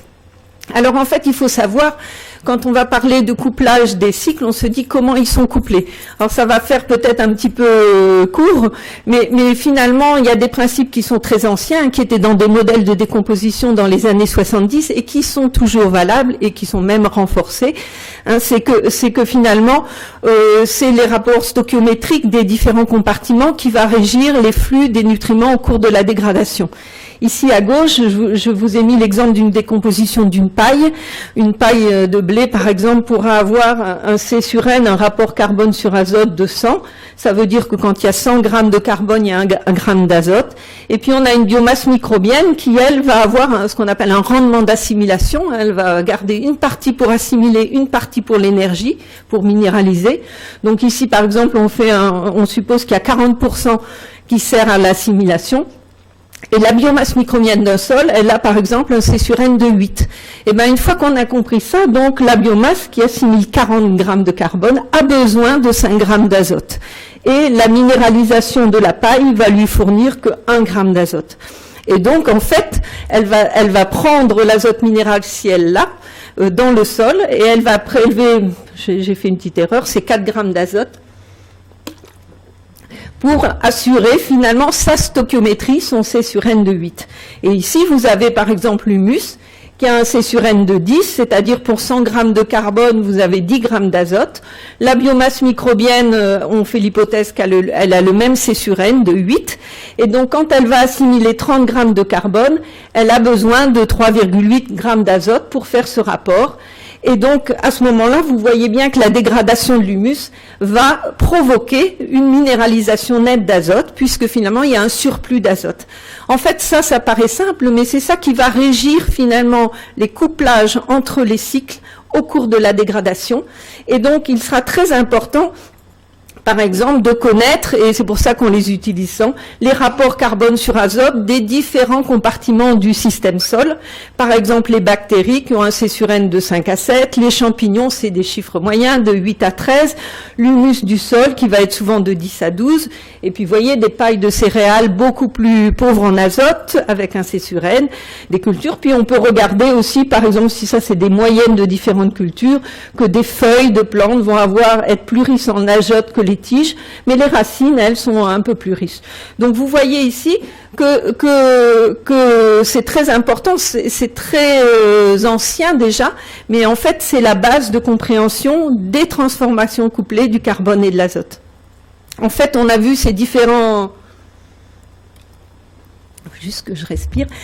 En fait, on a vu les différentes, par exemple, qualités de litière, et donc on peut se dire quel effet de la qualité des litières et du type de sol sur la décomposition. Donc je montrerai des choses qui iront peut-être un peu très claires. Mais ici, c'est une expérience qu'on avait montée. On avait mis un résidu, le même, de la paille de seigle dans 3 sols. Un sol forestier, un sol de prairie, un sol de grande culture. Et on a regardé comment il se minéralisait. Et vous voyez, donc ici, je vous présente du CO2 minéralisé, cumulé en pourcent du carbone apporté en fonction du temps. Et vous voyez qu'il y a des petites différences, mais globalement, ça se passe de la même manière, quel que soit le sol, on a amené un même substrat. Et puis, dans un de ces sols, le sol de grande culture, en fait, on a apporté 5 substrats. Et là, on a apporté 5 résidus de culture dans un même sol. Et donc, vous voyez ici que la nature du substrat, qui est la ressource pour les micro-organismes, a un impact, même si ici il y a des petites différences. Les écologues parlent du home field advantage, et ils regardent comment finalement jouer à domicile, pour les amateurs de sport ou de football, donne un avantage par rapport à jouer à l'extérieur. Donc il y a un petit effet qui est étudié par les écologues. Mais globalement, sur les flux de carbone et d'azote, le principal effet, c'est la qualité de la ressource. C'est la qualité de la ressource qui va impacter la dynamique des communautés et la dynamique des flux. Et puis sur cette qualité de ressources, on a avancé, les collectifs ont avancé, on commence à avoir des typologies. Par exemple, on sait, j'ai donné un exemple, les couleurs ne vont pas bien, mais on sait par exemple que pour une même plante, les feuilles et les tiges vont se décomposer plus rapidement que les racines, à cause des fonctions des organes qui leur donnent finalement des qualités et des architectures différentes. Et puis en termes de typologie, maintenant, on sait aussi, ça les écologues travaillent beaucoup là-dessus, que par famille d'espèces, par exemple les poacées, les fabacées, on a aussi des typologies de composition des biomasses végétales qui vont impacter la décomposition. Donc on va retrouver des comportements pour toutes les graminées, par exemple, qui vont être différents des comportements des légumineuses. Donc ça, c'est des choses importantes parce que ça donne des pistes pour la modélisation. Donc, et en plus, je souligne que le sol le C-N des litières végétales ne permet pas de prédire la décomposition, mais Claire l'a évoqué, hein, c'est la composition chimique comme les lignines, les celluloses et l'hémicellulose, et aussi l'azote. L'azote est une composante, mais pas la seule. Je vais aller un peu plus vite, parce que le temps va passer. Donc la question est la qualité des litières et la richesse en nutriments, ici l'azote, est-ce qu'ils impactent la composition des communautés microbiennes? Donc la réponse, c'est oui. Là, j'ai pris 2 exemples. Le premier, c'est un exemple des travaux de Dijon, de Paco et al. 2010, pas 2008, où ils ont regardé l'évolution des communautés bactériennes après incorporation de blé, de colza ou de luzerne au cours du temps. Donc, je ne pourrais pas vous décrire, et j'aurai pas le temps, de toutes les évolutions des différents clones bactériens. Mais vous voyez ici, par exemple, qu'à une même date, entre le blé et le colza, hein, vous voyez des proportions des différents clones bactériens différentes. Donc, la réponse est oui. Ici, c'est un autre exemple sur les effets de la richesse en azote du milieu sur la composition de la communauté microbienne. Alors là, il y a des dizaines et des dizaines d'articles. Toute la communauté internationale travaille, écologue, enfin beaucoup travaillent là-dessus en raison des aspects de déposition atmosphérique de l'azote sur les écosystèmes naturels. Et ici, ils ont comparé, par exemple, en faisant varier l'azote minéral du sol pour différents pareils clones ou phylums bactériens, des pourcentages de changement. Et vous voyez ici que certains clones ou certains phylums sont affectés, sont détruits, et d'autres sont augmentés. Donc vous allez dire oui, ça a un effet, et est-ce que ça a de l'importance? Donc je ne vais pas pouvoir beaucoup développer ça, mais oui, ça a de l'importance de modifier la composition des communautés, qu'elles soient taxonomiques et fonctionnelles, pour un certain nombre de raisons, mais qui ont déjà été évoquées, notamment pas forcément sur la dégradation. On a vu que finalement la dégradation allait se passer, être surtout pilotée par les substrats, mais en particulier face à des événements particuliers. Hein. Il y a un certain nombre de travaux, y compris à Dijon, sur les effets de stress. Hein. On sait que finalement la composition et la diversité des communautés du sol, quand elle est plus grande, va pouvoir mieux résister, par exemple, à certains stress climatiques ou stress de pollution, et donc cette diversité impacte. Donc, tout à l'heure, je vous ai demandé, ou plutôt dit, pourquoi la matière organique se dégrade pas entièrement, puisque finalement le substrat est là. Et donc Claire a en partie répondu en disant, finalement, il ne faut pas voir le sol comme un milieu homogène avec des micro-organismes partout. Mais justement, on va voir donc en fait un certain nombre de travaux portent sur ce qu'on appelle le priming effect ou la surminéralisation. Hein, qui est le fait que, en présence d'un apport de carbone frais, finalement, la dégradation de ce carbone pourrait accélérer la dégradation de la matière organique plus ancienne des sols. Et ce processus était une des raisons, pas la seule, invoquée pour peut-être l'absence d'effet par exemple, du non-travail du sol ou de l'apport supplémentaire sur l'évolution du stock de carbone, parce que finalement, l'apport de carbone pourrait modifier la stabilité du carbone ancien. Là, je vous montre. Alors, qu'est-ce que c'est le priming effect? Quand on a une incubation au laboratoire, on peut mesurer l'évolution du CO2 minéralisé en fonction du temps. Si on met un résidu dans un sol et on a un sol témoin sans résidu, on va mesurer le CO2 produit, par exemple par la décomposition d'une paille, et ici le CO2 produit par le sol. En fait, l'usage d'isotopes stables, par exemple le carbone 13, va nous permettre non pas de calculer la minéralisation du résidu par différence avec le témoin, mais va nous permettre d'avoir directement le carbone minéralisé venant du résidu. Donc ça, c'est possible par exemple avec un résidu C13. Et en général, dans la plupart des incubations, on voit qu'il y a une différence entre la minéralisation qu'on va appeler réelle du résidu avec du C13 et la minéralisation qu'on appelle apparente du résidu, parce qu'on a fait la différence avec un témoin. Donc s'il y a une différence, c'est que faire la soustraction avec le témoin, c'est-à-dire avec la minéralisation du sol, est fausse. Et donc cet écart entre la minéralisation réelle et la minéralisation apparente, c'est ce qu'on appelle le priming effect. Et donc en fait, là je vais vous présenter 2 exemples de travaux, des travaux des équipes françaises. L'une, c'est l'idée que la décomposition de la matière organique des sols est limitée par l'énergie disponible pour les décomposeurs. Et donc l'apport de carbone labile permettrait alors la dégradation de la matière organique stabilisée. Et l'autre hypothèse, ou l'autre cas, c'est pas une hypothèse, le besoin en nutriments des micro-organismes, quand il y a un déséquilibre entre carbone et azote disponible, les communautés fongiques équipées enzymatiquement récupèrent l'azote grâce à la minéralisation des matières organiques. Donc elle dirait, j'ai besoin d'azote, je la trouve dans la matière organique humifiée, et donc dégraderai. Je vais vous illustrer ça. Le premier, c'est donc l'énergie pour dégrader le carbone, c'est les travaux maintenant en tout cas assez connus à l'échelle française et internationale, puisque ce sont des travaux très cités d'un groupe de chercheurs, en particulier piloté par Sébastien Fontaine à l'UREP, mais où il y a des collègues d'Orléans, de Grignon, de Dijon, de Laon, sur l'effet de la stabilisation du carbone profond. Donc ces chercheurs ont eu l'idée, ont pris un sol, ont mesuré finalement le carbone CO2 émis, ont pris ce même sol, ont apporté de la cellulose marquée, et vous voyez, ont pu calculer grâce au carbone 13 que ce sol avec cellulose avait émis plus de CO2 que le sol sans cellulose. La différence, et donc ils ont calculé le priming effect, et là où il faudrait du temps pour rester sur ces expérimentations, c'est surtout qu'avec l'utilisation de l'activité carbone 14 ici, ils ont pu voir que finalement calculer l'âge du carbone qui a été supplémentaire émis, et ils ont vu que cet âge était beaucoup plus ancien que l'âge du carbone émis par le sol ou par la cellulose. C'est-à-dire l'apport de cellulose sur un sol avait conduit à une surminéralisation avec du carbone beaucoup plus ancien que le carbone.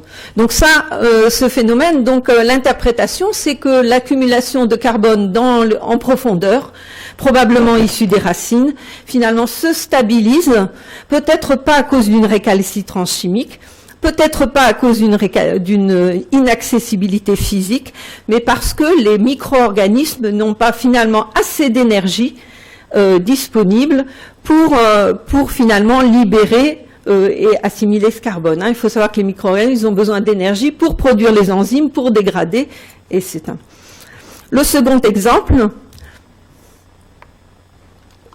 c'est celui de l'azote, et c'est en gros le même groupe de plusieurs labos français qui ont travaillé là-dessus. C'est les aspects de disponibilité de l'azote. Je vais essayer d'être plus simple. Donc, ils disent un sol peut avoir une faible disponibilité en azote du sol.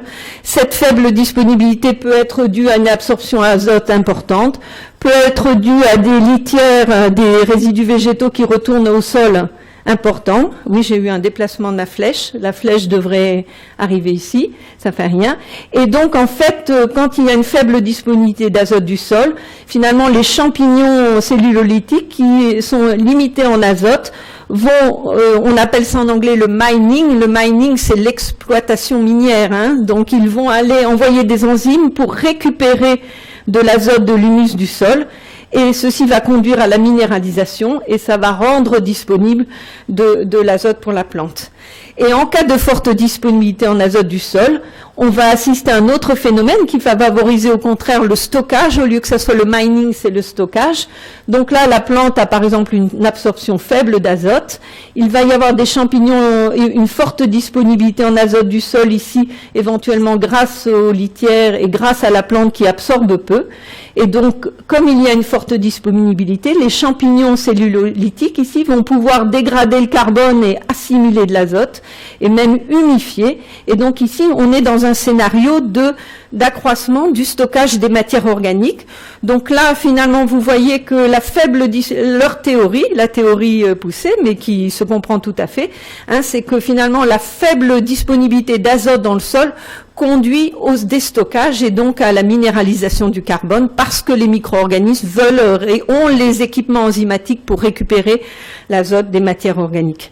Donc, j'ai trouvé, et je trouve un schéma qui va, j'ai encore pas mal de choses à dire, j'ai trouvé un schéma qui offre une vision globale et que je voudrais partager avec vous, des relations directes et indirectes entre types de cultures, communautés du sol dans les agrosystèmes.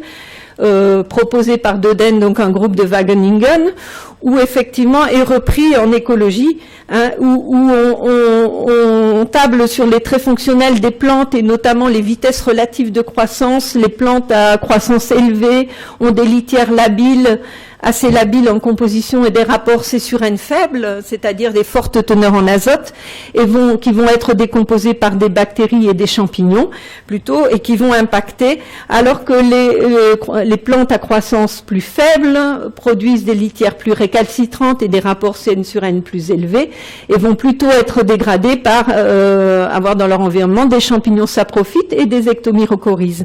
Et puis bien sûr, tout ceci va impacter le cycle de l'azote et du phosphore, et il y a aussi les relations avec les racines, donc ce carbone des racines qui va, on l'a vu tout à l'heure dans un exposé précédent, donc concerner les champignons ectomycorhiziens, endomycorhiziens, et bien sûr les bactéries symbiotiques. Et l'on voit ici finalement que leur schéma propose que finalement quand on part en fonction du type de plante qui impacte les litières et les rhizodépôts, nous allons passer d'un fonctionnement plutôt saprophytique à un fonctionnement plutôt symbiotique, avec finalement un accroissement des possibilités de stabilisation du carbone du sol, notamment en relation avec le type de litière restituée et le type de communauté du sol. Alors je vous propose aussi, du coup, je passe à la dernière partie qui est finalement cette gestion des ressources et ces couplages, découplages des cycles du carbone et des nutriments. Quelles options? Et donc l'équipe, là aussi, je vous propose ce schéma proposé en fait par une équipe américaine de Cornell University, de Laurie Drinkwater et collaborateurs, où finalement ils ont proposé finalement une série de mesures qu'ils classent en correction, end of pipe, donc la remédiation, la fin, les coefficients où carbone et azote sont encore découplés, et ce qu'ils appellent reconception où le carbone et l'azote sont fortement couplés.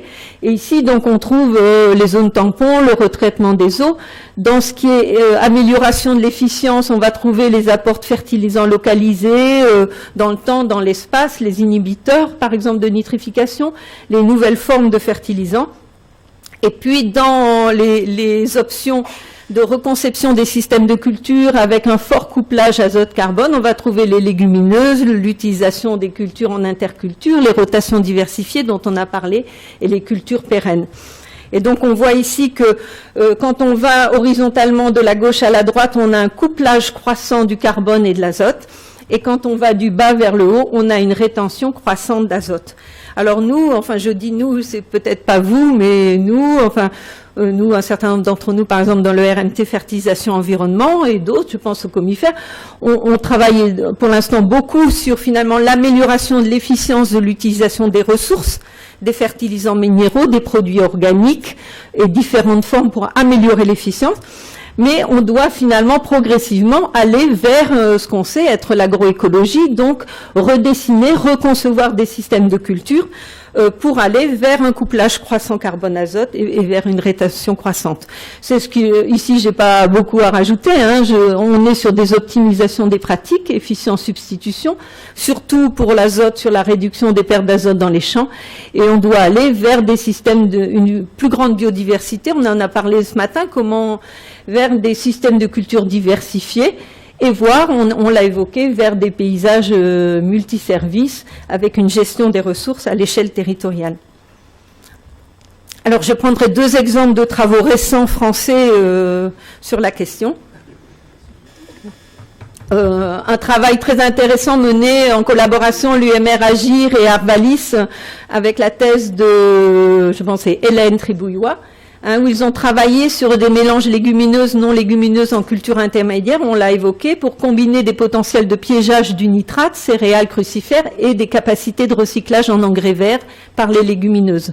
Et ceci est basé sur la complémentarité de niche. On a dit 2 espèces utilisent des ressources différentes et ont des caractéristiques différentes. Donc ce travail, il est encore en modélisation, mais il est vraiment passionnant parce que finalement, on se dit en assemblant des plantes qui vont contribuer à différents services en même temps ou dans le temps, finalement, on va concilier différentes choses.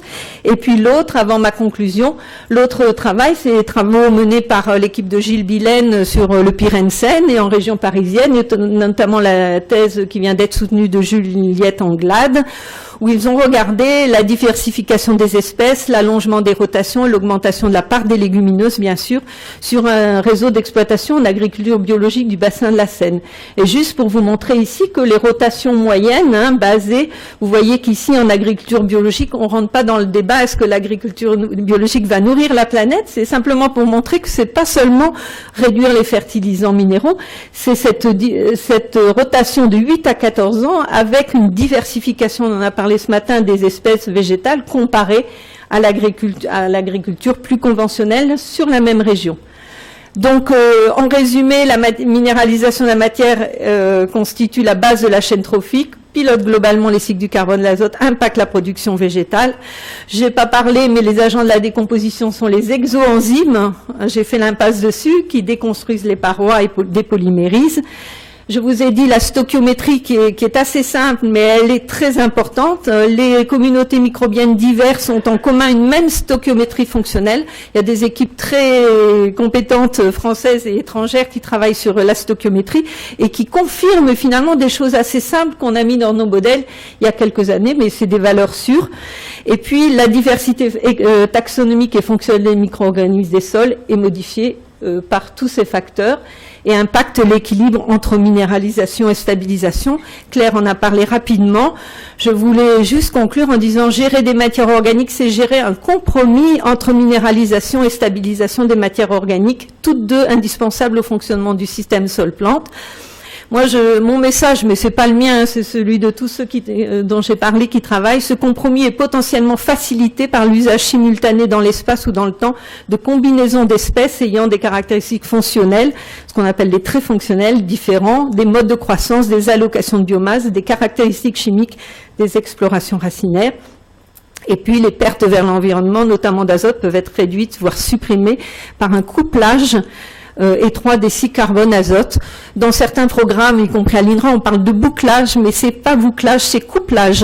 Et le couplage idéal, c'est quand même celui, j'ai bien cherché, offert par les plantes fixatrices d'azote, puisqu'elles vont faire entrer le carbone et l'azote en fonction de besoins en même temps. Et donc, non pas qu'on doit passer qu'avec des plantes fixatrices, mais on voit le potentiel à les insérer dans les systèmes de culture. Et tous ces mécanismes sollicitent les composantes taxonomiques et fonctionnelles des micro-organismes des sols. Et je te remercie pour ta patience. Merci pour votre attention.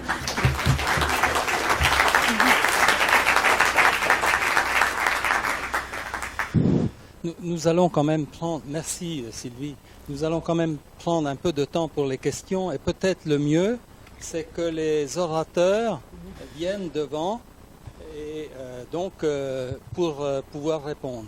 Alors, on prend 10 minutes de questions ?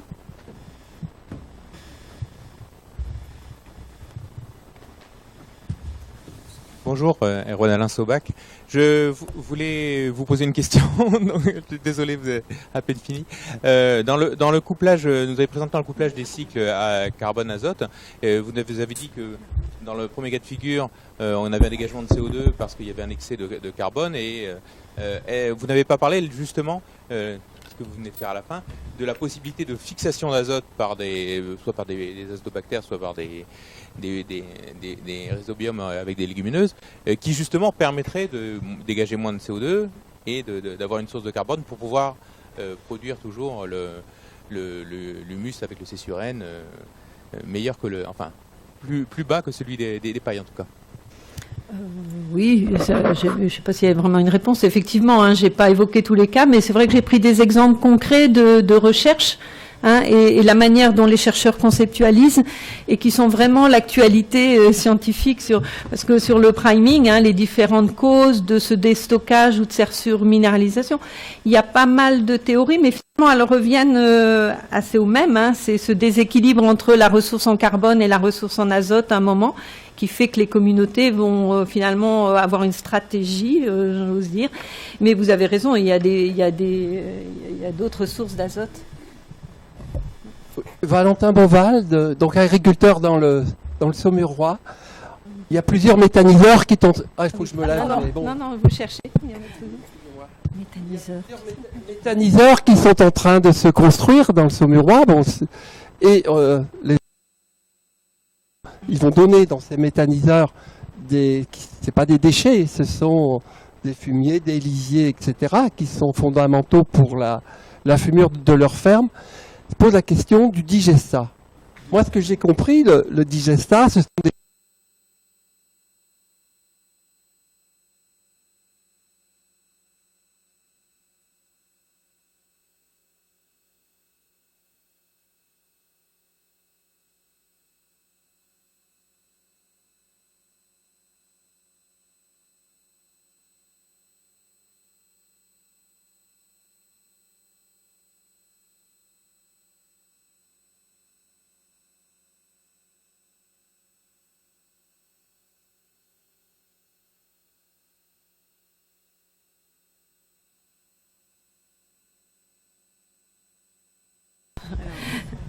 Je vous remercie parce que vous avez l'air d'avoir bien suivi, bien que j'ai fait très vite. Je ne sais pas, mais je ne suis pas sûre des travaux sous cet angle.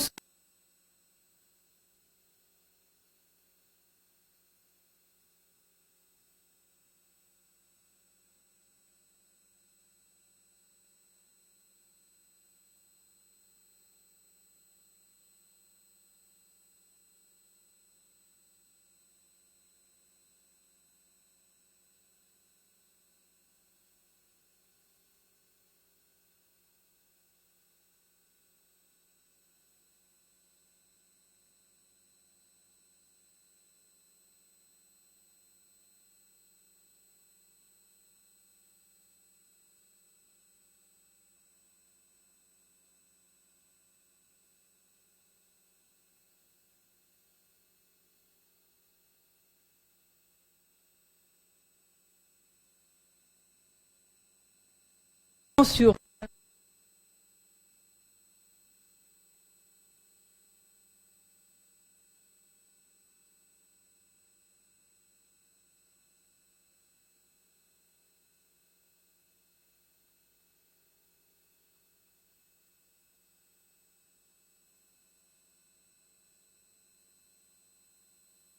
composition de ce carbone labile. Et en particulier, cette activité biologique, elle a un certain nombre de fonctions. On l'a vu ce matin. Par exemple, agrégation du sol, stabilisation de la structure. Voilà, celle-là, on la perd. Donc, on perd ce annexe. Donc, mais ce bilan complet, multifonction, il n'est pas encore fait. Voilà, on a des morceaux.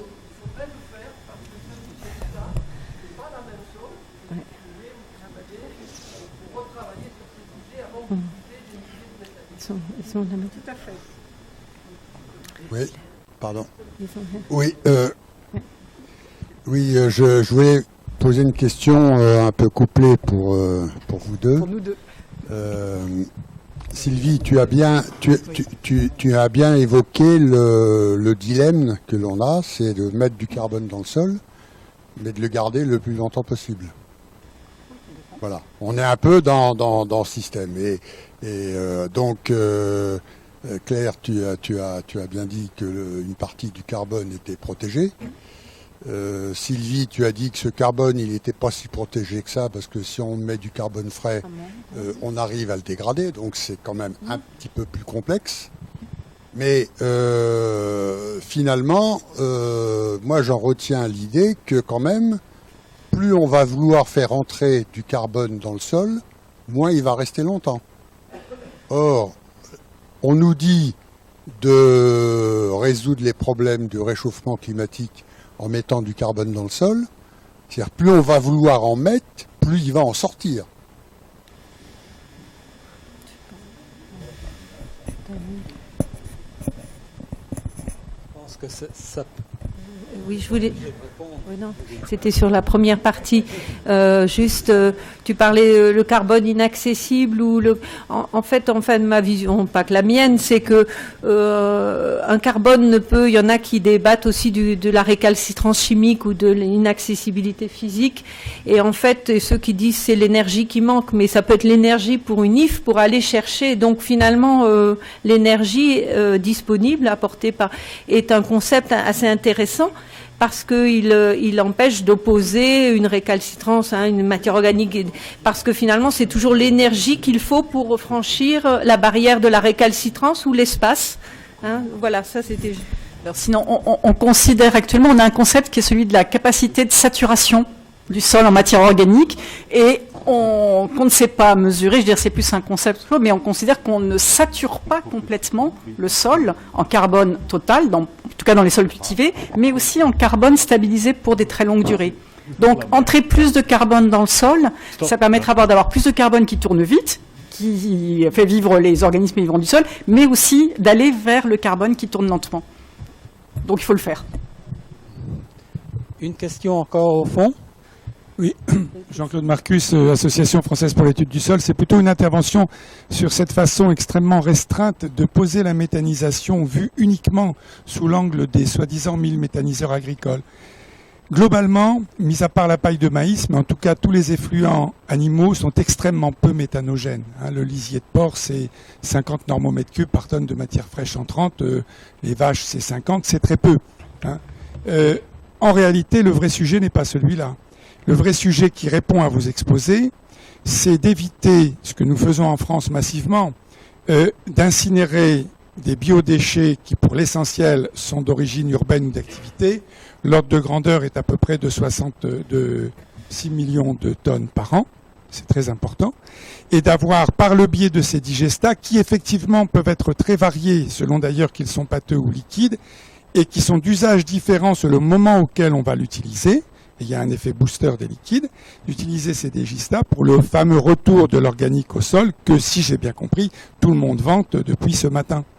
L'aspect agricole, lui, il est jamais 100% agricole. Rares sont les exploitations agricoles, si elles n'ont pas de laiterie par exemple, ou si elles ne traitent pas des formes d'agro-industrie, qui sont capables d'avoir un méthaniseur. Tous les méthaniseurs agricoles ne peuvent arriver à produire à la fois de l'énergie et un retour au sol qu'avec des co-substrats.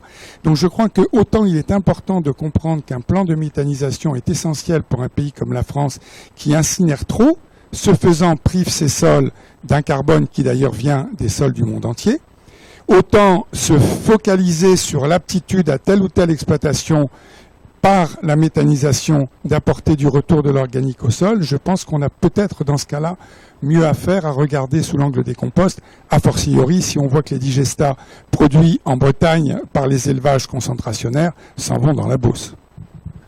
Je pense que le bilan à la parcelle, il doit être fait sous différents angles, ce que nous avons dit, et il y a un bilan filière à faire, évidemment. Bien. Dernière question, parce que Guillaume Bourrier, INRA Avignon. J'ai une question précise pour Claire Chenu, puis une question un peu plus générale.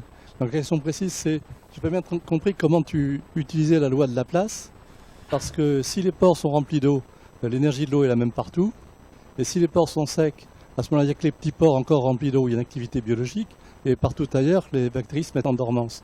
Donc ce qu'on mesure comme effet, est-ce que c'est un effet de la taille des pores, ou est-ce que c'est un effet du fait qu'il y a de l'activité parce qu'il y a de l'eau que dans certains endroits? Ça, c'est une question précise. On utilise la loi de Laplace pour remplir des pores différents, de tailles différentes, si on considère que le modèle Laplace, pore tubulaire, parfaitement interconnecté, dont nous connaissons les limites. Ce qu'on constate, c'est qu'on arrive effectivement à toucher des habitats différents.